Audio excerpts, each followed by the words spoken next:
Isn't it amazing how a simple sequence of sounds can make you feel pure joy or deep sadness or just want to dance?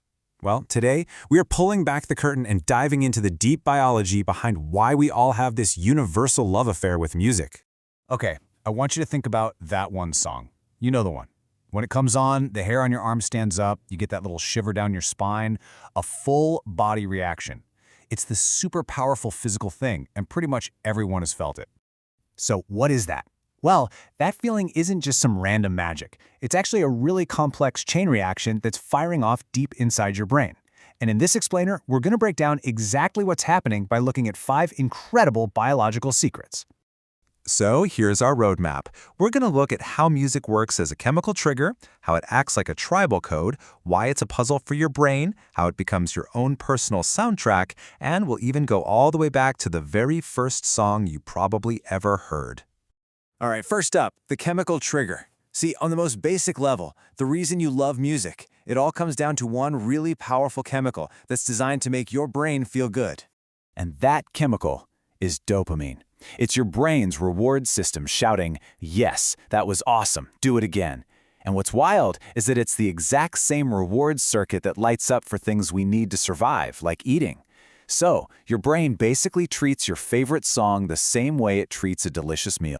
And this is what's happening when you get those chills. It's not just in your head. It's a literal, massive flood of dopamine hitting a part of your brain called the striatum. It's your brain's reward hotspot.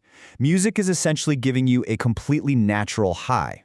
So how does music pull this off? Well, it basically plays a little game with your brain. See, your brain is a prediction machine. It's always trying to guess what's coming next. A great composer knows this and builds up tension, a crescendo, a rising scale. And here's the crazy part. Your brain starts releasing a little dopamine just in anticipation. Then, when that perfect, satisfying chord finally hits, bam, you get another rush of dopamine because your brain was right. It solved the puzzle.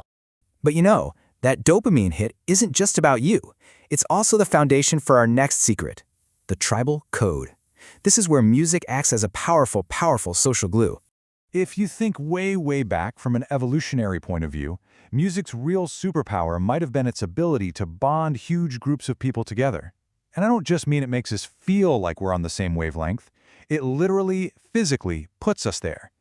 Just picture a huge crowd at a concert or a tribe chanting around a fire. When we all listen to a shared beat, something incredible happens. Our heart rates actually start to align. Our breathing patterns match up. It is this unbelievable subconscious way of creating unity. And that whole process gets supercharged by the release of oxytocin. You've probably heard of it as the cuddle hormone. It's the chemical that builds trust, connection, and cooperation. It's what turns a bunch of individuals into a unified team, a tribe. Okay, so we get the social bonding part, but what is it about the actual sounds themselves? For our third secret, we're diving into the brain's puzzle to figure out why some notes just sound, well, right. Believe it or not, it all comes down to math. Your brain is a pattern-finding machine, right? Well, sounds that are consonant, the ones that sound pleasing to us, have really simple mathematical ratios between their sound waves. They're neat, they're tidy, and our brain processes them super easily. Dissonant sounds, on the other hand, are mathematically messy and complex, so our brain has to work a lot harder to make sense of them.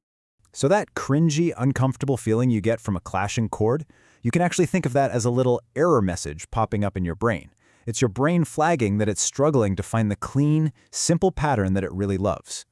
All right, for our fourth secret, we're going to get personal. Let's talk about the personal soundtrack and how music basically becomes an emotional time machine. You ever hear a song and you are instantly, and I mean instantly, transported back to a very specific moment in your life? That's because music has this unique VIP pass in your brain. It's one of the only things that can unlock the room for long-term memory and the room for emotions at the exact same time. And this is why the music from your teenage years is so unbelievably powerful. There's this phenomenon called the reminiscence bump. During those years, your brain is highly plastic. It's like wet cement. And all the intense emotions of being a teenager permanently stamp those songs right onto your memories. So that music doesn't just remind you of your past. In a very real way, it becomes a fundamental part of who you are. It is emotionally glued to your identity. And that link to our identity? Well, that brings us perfectly to our final secret, the origin story. This theory takes us all the way back to the very first music any of us ever experienced. Some scientists believe our deep love for music starts with something called motherese. This is that universal, high-pitched, sing-songy way that mothers instinctively talk to their babies. It happens in every culture. It's just naturally melodic and rhythmic.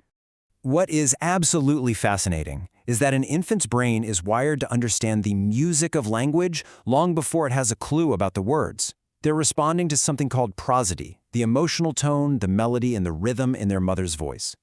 This is why a lullaby is so much more than just a song to help a baby sleep. It's our first ever lesson in musical communication. It's pure emotion, pure rhythm, pure melody, and it teaches us at the most fundamental level possible that we are connected, that we are safe, and that we are loved.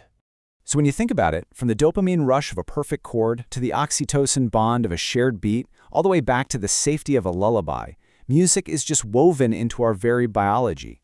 It tells the story of our brain, our tribe, and our life. Which really just leaves one last question.